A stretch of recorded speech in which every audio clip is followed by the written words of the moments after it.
नमस्कार, news are के खास कार्यक्रम मुद्दा ऑन टाइम में आपका स्वागत है। मैं हूं आपके साथ अभिनय सिंह चौहान। छत्तीसगढ़ की हाई प्रोफाइल रायपुर दक्षिण सीट पर आखिरकार उपचुनाव का शोर थम गया है। रायपुर में दक्षिण के दंगल के लिए मतदाताओं ने अपने मताधिकार का प्रयोग कर दिया है। बता दें कि पिछले 35 साल से भाजपा का गढ़ रही दक्षिण सीट पर सांसद बृजमोहन अग्रवाल लगातार 8 बार जीत दर्ज करते आए हैं, जिनके सांसद बनने के बाद भाजपा प्रत्याशी सुनील सोनी और कांग्रेस प्रत्याशी आकाश शर्मा के बीच कड़ी टक्कर देखने को मिली। तो चलिए शुरू करते हैं मुद्दा ऑन टाइम।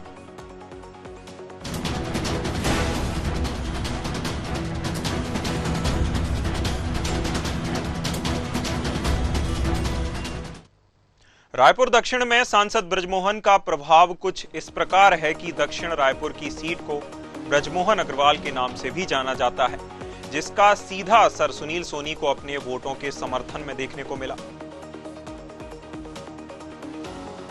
दक्षिण के दंगल के नाम से छत्तीसगढ़ पिछले समय से राजनीतिक सरगर्मी चरम पर है, जहां बृजमोहन अग्रवाल ने अपने पसंदीदा प्रत्याशी सुनील सोनी को मैदान में उतार कर प्रचार प्रसार उनके साथ किया, उनके साथ रहे, उनके लिए जनता से वोट करने की अपील भी की।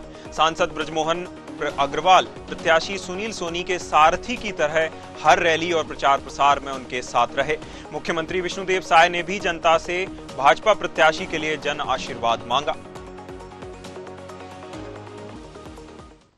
केंद्र और राज्य की मोदी सरकार की, विष्णुदेव साय जी की सरकार की सभी योजनाओं का लाभ हमारे विधानसभा में पहुंचेगा। मोदी की गारंटी का लाभ पहुंचेगा और तेजी के साथ में सांसद है हमारे बृजमोहन अग्रवाल जी, हम लोग मिलकर तेजी के साथ विकास करेंगे। केंद्र का पैसा वो लाएंगे, विष्णुदेव साय जी से मैं लाऊंगा। महापौर के रूप में कालखंड इस शहर ने देखा है। एक काम बताए, एक काम प्रत्याशी केवल एक काम बता दे कि शहर के अंदर कोई योगदान है क्या। ये लोकतंत्र का उत्सव है, मजाक बंद करो। आप आरोप प्रत्यारोप के आधार पर चुनाव नहीं लड़ा जाता है। अपनी बात करके आप चुनाव लड़ो कि आपने कुछ किया है तो उस बात को जनता के बीच में रखो। भ्रम फैलाने से यहाँ की जनता को आप बरगला नहीं सकते।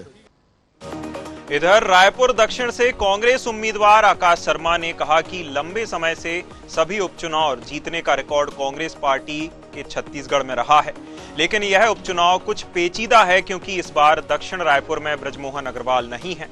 बता दें कि कांग्रेस उम्मीदवार आकाश शर्मा के चुनाव प्रसार को लेकर कहें तो उन्होंने प्रचार प्रसार जमकर खून पसीना बहाया है, जहां पीसीसी चीफ दीपक बैज समेत कांग्रेस के सभी वरिष्ठ नेता जमीनी स्तर पर उतरकर आकाश शर्मा के लिए वोटों की अपील करते हुए नजर आए। एक युवा चेहरा एनएसयूआई और यूथ कांग्रेस का प्रदेश अध्यक्ष होने के कारण युवाओं का काफी समर्थन आकाश शर्मा को मिलता हुआ दिखाई दिया।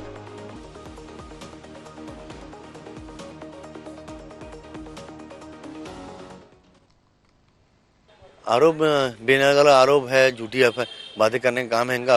ये लोग 40 साल से यहाँ पर बैठे हुए हैं इस क्षेत्र में, अपने काम बताने को कुछ नहीं है, लेकिन आज भी जबरन दूसरी बात के ऊपर झूठी बात करने का काम करते हैं। और ये समस्या जो है जनता समझती है कि जनता समझदार है, जनता जो है झूठ को नहीं सुनेगी, जनता सच को सुनेगी। चलिए मुद्दा ऑन टाइम में आज के मुद्दे पर हमारे साथ चर्चा करने के लिए कृतिका जैन प्रवक्ता भाजपा से और शिल्पा देवांगन प्रवक्ता कांग्रेस से जुड़ गई हैं। दोनों मेहमानों का बहुत बहुत स्वागत है मुद्दा ऑन टाइम में।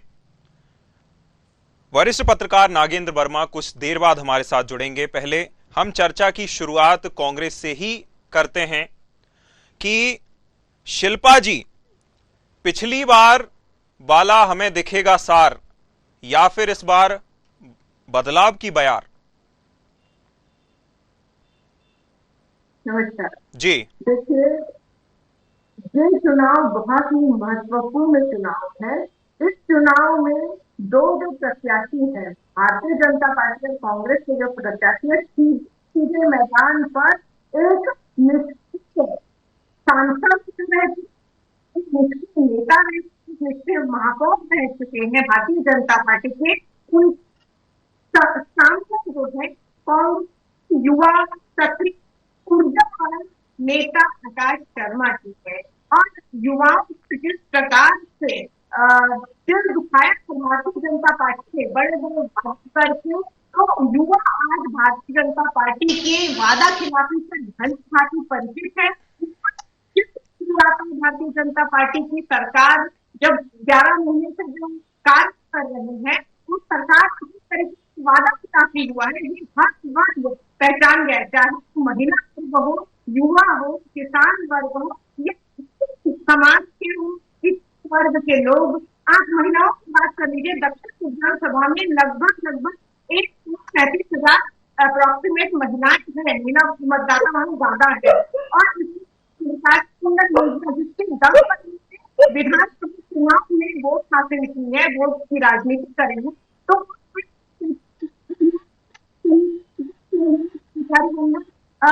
योजना की सुविधा मिल रही है।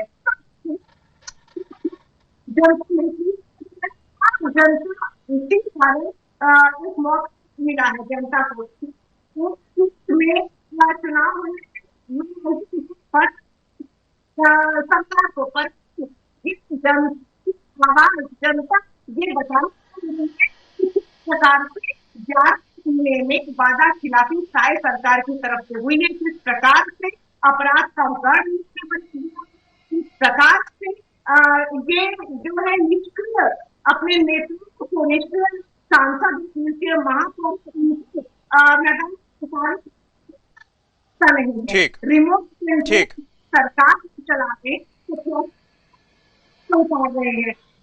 ठीक, प्रत्याशी सामने वो निष्क्रिय सांसद वर्सेस एक युवा नेता ऊर्जावान आकाश शर्मा के में निश्चित रूप से एक सक्रिय जुझारू नेता जिनकी पृष्ठभूमि राजनीतिक रही हुई है, वो बहुत अच्छे से जनता को समझते हैं, उनकी समस्याओं को हल करने के लिए सक्षम, उनकी तरफ ज्यादा झुकाव उनका रह रहा है, ये मैं विश्वास दावे के साथ कह सकती हूँ। ठीक, इसी के साथ कृतिका जैन जी का रुख करना चाहेंगे। कृतिका जी, एक लय के साथ एक लाइटर नोट पर हमने इस चर्चा की शुरुआत की, उसी चर्चा को आगे बढ़ाते हैं, आपसे भी उसी लय के साथ सवाल पूछते हैं।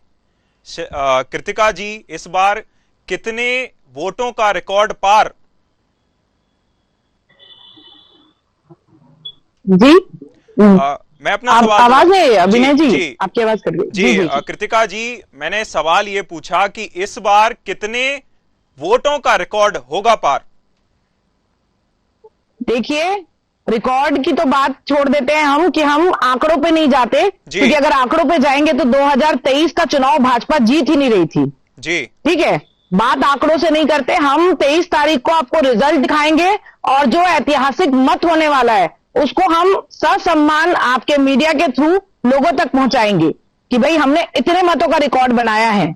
और जो कांग्रेस आज भी सोच रही है कि हम जीत रहे हैं, तो मैं उनको बताना चाहती हूं कि वो नहीं जीत रहे हैं।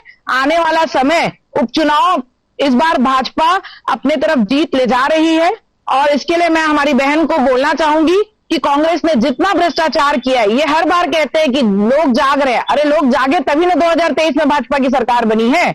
लोगों में जागरण था, लोगों को पता था कि कौन हमें लूट रहा है, कौन हमें खसोट रहा है, कौन हमारा दुरुपयोग कर रहा है, हमारे मतों का दुरुपयोग कर रहा है, वो समझ में आया। तो 2023 में भाजपा की सरकार यहां पे आपको देखने को मिल रही है, और बहुत जोरों से भाजपा की सरकार काम कर रही है, लोगों के हित में काम कर रही है। जो भी वादे भाजपा ने किए वो सारे वादे पूरे हुए।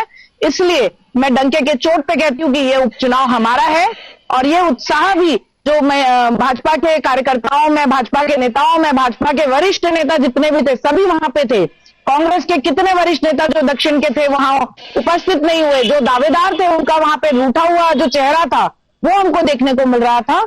इससे मैं दावा करती हूं कि हम बहुत भारी मतों से जीतने वाले हैं। बिल्कुल, भाजपा और कांग्रेस दोनों के ही कार्यकर्ताओं में भारी उत्साह है। भारी उत्साह के साथ उपचुनाव में भाग लिया और वोटिंग भी अच्छी खासी हुई है, मतदाताओं ने भी बढ़ चढ़कर वोटिंग में भाग लिया। लेकिन कार्यकर्ताओं की अगर हम बात करें तो नया पारा पोलिंग बूथ और कई पोलिंग बूथ रहे हैं, ऐसी खबरें निकलकर सामने आई जहां कार्यकर्ताओं के बीच धक्का मुक्की भी हुई है। तो शिल्पा जी, आखिर ये धक्का मुक्की की खबरें क्यों निकलकर सामने आई? उत्साह था, ऐसे में आपसी मतभेद क्यों? क्या कारण रहे इसके? देखिए, तो कार्यकर्ता एक उत्साह में और समन्वय के साथ में कार्य करते नजर आए। आपने भी ग्राउंड रिपोर्ट देखा होगा, जी जिस प्रकार से जो दक्षिण जनता है, जिन समस्याओं को भाजपा के प्रवक्ता कभी डिबेट में चैनलों में बैठ कर मुद्दे की बात नहीं करते हैं। मुद्दा क्या होता है?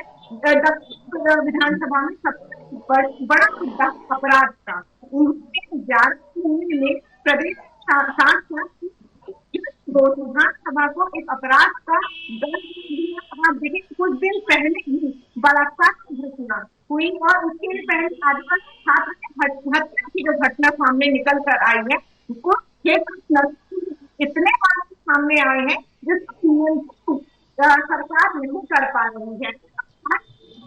अपराधियों को कहीं ना कहीं संरक्षण मिल रहा है, यही बात सामने आती है। जनता भले अब समझ गई है,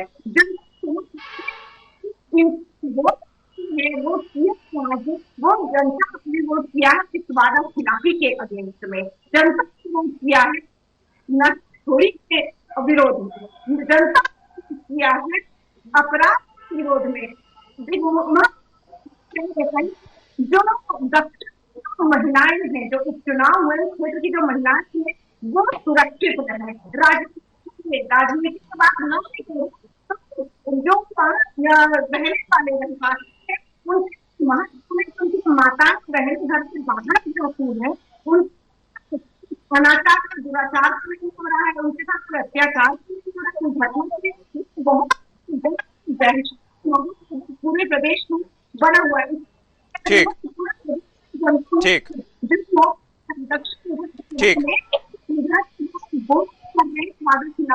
और अपराध ठीक ठीक। मौका मिला। चूंकि शिल्पा जी की आवाज हम तक पूरे तरीके से नहीं पहुंच पा रही है। कृतिका जी, अगर आपने सुना हो तो उन्होंने अपराधियों को संरक्षण देने, अपराध को बढ़ावा देने और वादा खिलाफी और इस तरह के कई आरोप आप पर दागे हैं, कई तरह के आरोप लगाए हैं। क्या कहना चाहेंगी शिल्पा जी, वो माफ कीजिएगा कृतिका जी? कांग्रेस को ये हक कभी नहीं मिलना चाहिए कि वो किसी और पे ये सारी चीजों का टिकरा फोड़े। ठीक है, गुंडागर्दी कांग्रेस सिखाती है, लोगों को अपराध की संरक्षण का काम कांग्रेस देती है। आज आप हम पे पूरा ठिकरा फोड़ दे, ये शोभा नहीं देता। मैं हमारी प्रवक्ता बहन शिल्पा जी से कहना चाहूंगी कि गुंडागर्दी का राजपाट ना आप लोगों के लिए हमने बखूबी छोड़ा था, और आज 5 साल बाद उसका भरपाई अगर कोई कर रहा है तो वो भाजपा की सरकार कर रही है, हमारे जनता कर रही है छत्तीसगढ़ की। और जो आप कह रही हैं, सुनिए मैं आपको बताती हूँ, आपको बिल्कुल कोई भी राइट नहीं है कि आप हमारे सरकार पे इतना बड़ा तोहमत उठाए। एनकाउंटर अगर कहीं होता है तो वो भाजपा की सरकार में होता है अपराधियों का। अगर कोई अगर एक्शन लिया जाता है, एफआईआर दर्ज होती है तो वो भाजपा की सरकार में होती है, ना कि कांग्रेस की सरकार में। कांग्रेस की सरकार में मामले दबा दिए जाते हैं, एसपी के ऑफिस के नीचे एक महिला के साथ दुराचार होता है। क्या करती है कांग्रेस? कहां है कांग्रेस की सरकार? तब तो कोई एनकाउंटर नहीं हुआ, तब तो कोई मामले दर्ज नहीं होते थे। आप संरक्षण का काम कांग्रेस पे है, भाजपा कभी ऐसा नहीं करती। भाजपा महिलाओं के सम्मान में तब भी खड़ी थी, आज भी खड़ी है, हमेशा खड़ी रहेगी। पहली बात। दूसरी बात, मैं आपको कहना चाहूंगी, प्रवक्ता बहन से कहना चाहूंगी कि आज हम यहाँ महिलाओं के मुद्दों पे चर्चा नहीं कर रहे हैं, हम कर रहे हैं दक्षिण के दंगल पे। आप दंगल की बात कीजिए। और मैं आपको अभी भी बता देती हूँ, आपका कैंडिडेट बहुत कमजोर है। आपके उत्साह में जो कमी थी ना, कांग्रेस की उत्साह, वो हमको देखने को मिल रही थी दक्षिण में, जबकि भाजपा के कार्यकर्ताओं में जो उत्साह थी, जो घर घर घुस करके हमने वोट मांगा है और लोगों को लाया है, वो देखने को मिल रहा था। जी शिल्पा जी, मेरी बातों को सुनिए, आपकी बातों को मैं सुन रही हूँ, मेरी बातों को भी आप सुनने का थोड़ा कष्ट करें। जी शिल्पा जी, कृतिका जी ने तो सारे ही आरोपों को बेबुनियाद बता दिया। उन्होंने कहा कि आपने जो एक इकट्ठे कर रखे थे अपराधी, अब उनको सफाया करने का काम भाजपा कर रही है, और संरक्षण भी आप ही दे रहे थे, अब तो एनकाउंटर करके उन लोगों में डर बैठाया जा रहा है। क्या कहेंगी शिल्पा जी? अभिनय जी, जितनी चाहूंगी, मेरी आवाज है अभिनय जी? जी आवाज आ रही। देखिए, मैं सवाल पूछना चाहूंगी। 11 सरकार हो गई, 11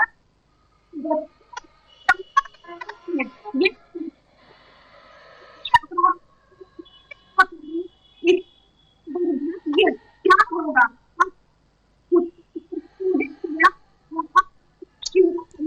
शिल्पा जी आपकी आवाज शिल्पा जी आपकी आवाज पूरी तरह से हम तक नहीं पहुंच पा रही है। चलिए हम जी कृतिका जी का रुख कर लेते हैं। कृतिका जी, चुनावी कैंपेन और वोटिंग में भी प्रभावित करने के, पूरे चुनावी कैंपेन में भी और वोटिंग के दिन भी प्रभावित करने के, वोटिंग को प्रभावित करने के आरोप आप पर लगे थे। कांग्रेस ने कई आरोप लगाए थे, क्या कहना चाहेंगी? देखिए, इनको समझ में आ जाता है ये हारने वाले हैं तो ये आरोपों का सिलसिला शुरू कर देते हैं। मैं आपको बता दूं, कांग्रेस के पास अब राजनीति करने को कोई मुद्दा नहीं बचता, क्योंकि भाजपा ऐसी सरकार बनाई है जहां काम होता है। भाजपा एक परिवार है और परिवार के रूप में भाजपा की पूरी सरकार में सारे कार्यकर्ता, सारे लोग, सारे मंत्री, सारे नेता, सभी जन नेता हैं और सभी लोगों से कनेक्ट होकर के उनकी तकलीफों को समझते हैं, उनसे जुड़े हुए हैं और उनके लिए जो भी काम लगता है वो कर रहे हैं।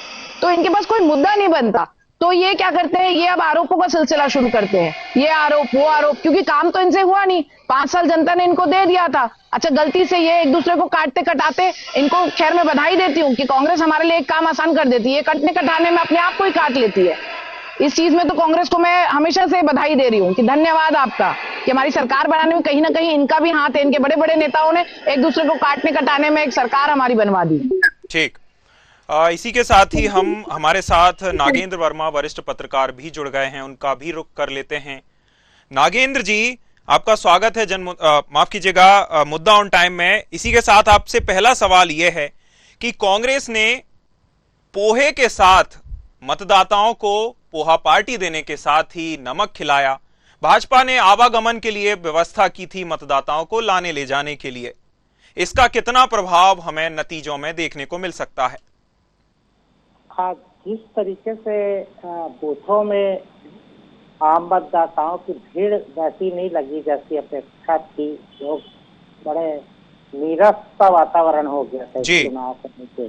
ये कहीं ना कहीं ये बताता है कि ये तमाम जो हथकंडे हैं, ये तमाम जो प्रयास हैं मतदाताओं को रिझाने के, उनका अब असर नहीं हो रहा है। इसका कारण मुझे लगता है कि अब मतदाता जो है वो प्रबुद्ध होता चला जा रहा है। वो अपने मताधिकार और उसकी मतों की शक्ति को समझने लगा है, तो वो इस तरीके के प्रलोभन में नहीं आता जी। और लगातार हम देख रहे हैं कि लोकसभा, विधानसभा चुनाव, उसके बाद लोकसभा चुनाव और उसके बाद ये उपचुनाव, इन सब ने लोगों को एक तरीके से वोटिंग को लेके थोड़ा सा हताश किया, निराश किया या उसके तरफ उनकी उदासीनता बढ़ी।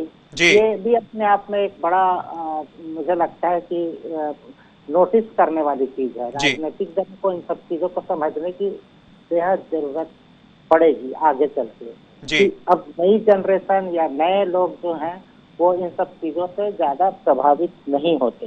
दूसरी चीज मुझे लगातार ये भी लग रहा है कि तमाम जो लोक लुभावन नारे, वादे, ये तमाम चीजें भी जो है वो भी अब लोगों को उतना ज्यादा प्रभाव नहीं कर पाती। ठीक। और वो मुद्दों को लेके लोगों के अंदर अब गंभीरता आ गई है। लोग विकास को और अपने आसपास की चीजों को लेके बहुत ही सजग से नजर आ रहे हैं। जी ठीक। शिल्पा देवांगन जी का रुख कर लेते हैं।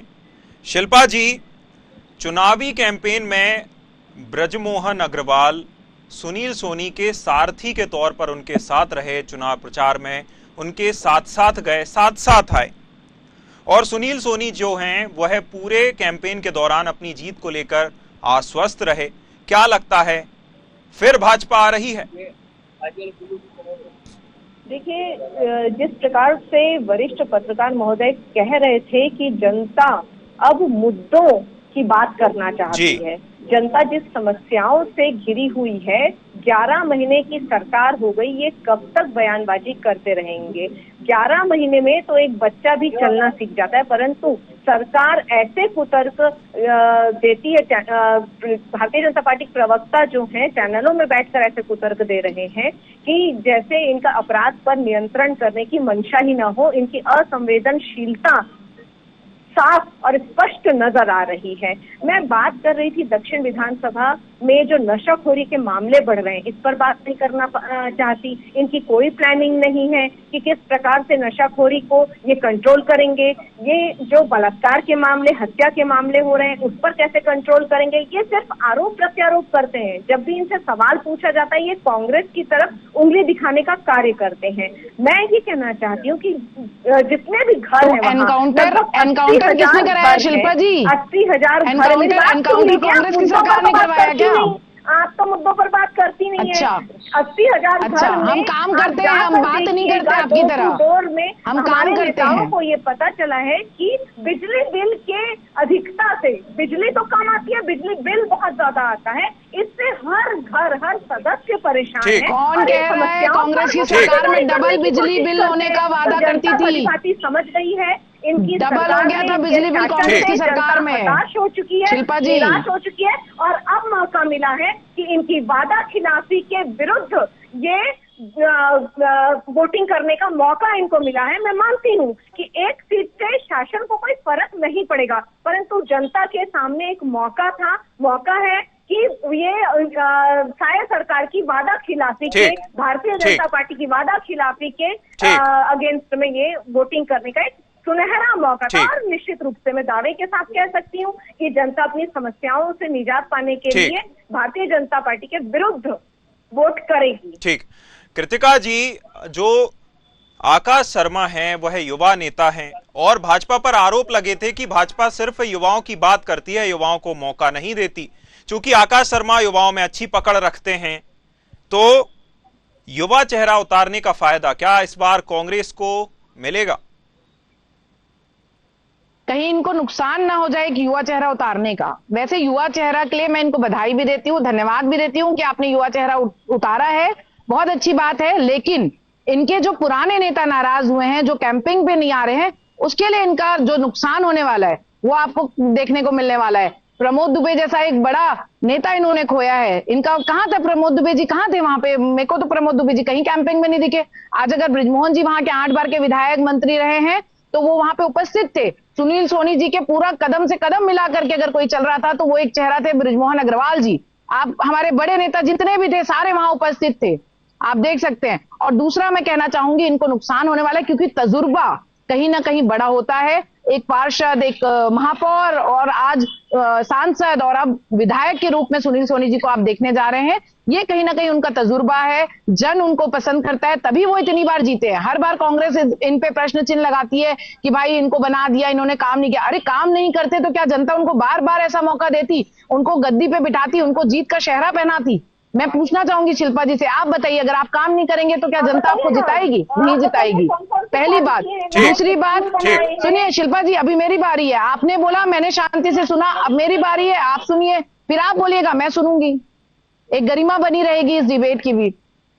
मैं हमारे वरिष्ठ पत्रकार भाई को कहना चाहूंगी कि जो मतदान के लिए भाई कह रहे थे कि भाई किसी ने नमक खिलाया और किसी ने गाड़ी की व्यवस्था की, तो भाजपा किसी को प्रलोभन नहीं देती। इसलिए हमने भोजन की व्यवस्था नहीं, हमने गाड़ी की व्यवस्था की कि जो व्यक्ति मतदान केंद्र तक नहीं पहुंच सकता, औपचारिक तौर से वोट देना चाहता है पर वो वहां तक नहीं पहुंच पा रहे, तो हम उनकी चिंता कर रहे थे और हमने उनके लिए सुविधा बनाई कि वो लोग वहां तक पहुंच सके और मतदान हो।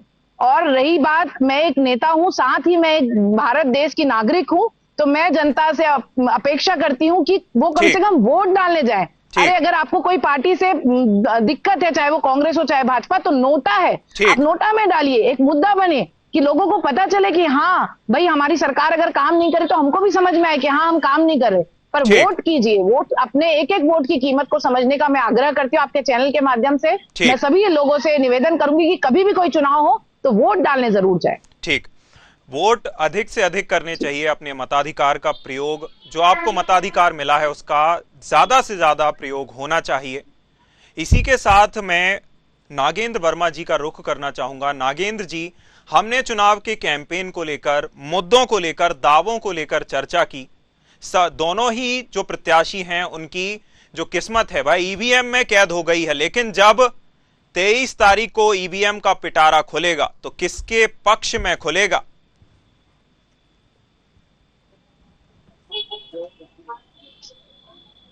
से ये कह पाते हैं कि रूलिंग पार्टी जो होती है वो हमेशा उसका कैंडिडेट विनर होता है, ये सामान्य बात है।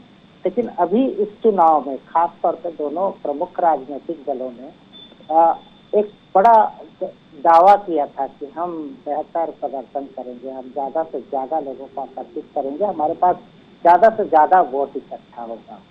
सीधे शब्दों में कहे तो हम दोनों के बीच जो टक्कर हो रही है उसमें हम बेहतर प्रदर्शन की जो बात कह रहे थे वो इस धारणा को टूटता हुआ देख पाएंगे, क्योंकि लोग जिस तरीके से इसमें निराशा दिखा रहे हैं खासतौर पर रायपुर दक्षिण के मामले में, जबकि देश के दूसरे हिस्से में झारखंड के चुनाव को आप ले लीजिए, मध्य प्रदेश के उपचुनाव को ले लीजिए, तो वहाँ जिस तरीके से अच्छी संख्या में लोग बूथ पे पहुंचे हैं, वोट कर रहे हैं, तो आखिर ऐसा क्या है। और खासतौर पर रायपुर दक्षिण छत्तीसगढ़ के परिदृश्य में आप देखें तो एक पावर हब जैसा बन रहा है राजनीति में। रायपुर दक्षिण ने अपनी एक महत्ता बना ली है। एक तरीके से आप इसे पूरे छत्तीसगढ़ के चुनाव में एक सैंपल के रूप में ले सकते हैं, क्योंकि आने वाले समय में नगरीय निकाय चुनाव है और ये जो रिजल्ट है वो एक बहुत महत्वपूर्ण भूमिका निभाने जाएगा, मुझे लगता है। तो इसको नजरअंदाज नहीं किया जा सकता। और यहाँ के मतदाताओं की जो सोच है, जो जिस तरीके से वो परिणाम देने वाले हैं, क्योंकि बात नोटा की भी हो रही थी, तो उससे भी मैं एक लाइन कहना चाहूंगा कि लोग बूथ में पहुंचे और नोटा भी करें तो कम से कम ये तो पता चलता है कि उन्होंने उन सारे चुनाव में खड़े प्रत्याशियों को लेके अपनी उदासीनता दिखाई है, ताकि राजनीतिक दल भी सोचे कि उनको जनता के सामने किस तरीके के लोगों को सामने लाना है ताकि उसको बेहतर अपने पार्टी का प्रत्याशी और जनप्रतिनिधि के रूप में स्थापित किया जा सके। तो ये बहुत ही महत्वपूर्ण चीज है और ये चुनाव जो है छत्तीसगढ़ के परिदृश्य में एक महत्वपूर्ण माइलस्टोन जैसा दिखने वाला है। बिल्कुल महत्वपूर्ण सीट है, काफी हाई प्रोफाइल सीट थी, हालांकि मतदान हो चुका है, किस्मत दोनों ही प्रत्याशी की कैद हो चुकी है ईवीएम में। 23 नवंबर वो तारीख है जब दोनों ही प्रत्याशियों के जीत या हार का फैसला होगा। यह देखने वाली बात होगी जनता किसके सिर पर जीत का सेहरा सजाती है। सभी मेहमानों का बहुत बहुत शुक्रिया हमारे साथ जुड़ने के लिए, आज की चर्चा में सम्मिलित होने के लिए, अपने विचार रखने के लिए। मुद्दा ऑन टाइम में इतना ही, मुझे दीजिए इजाजत, नमस्कार।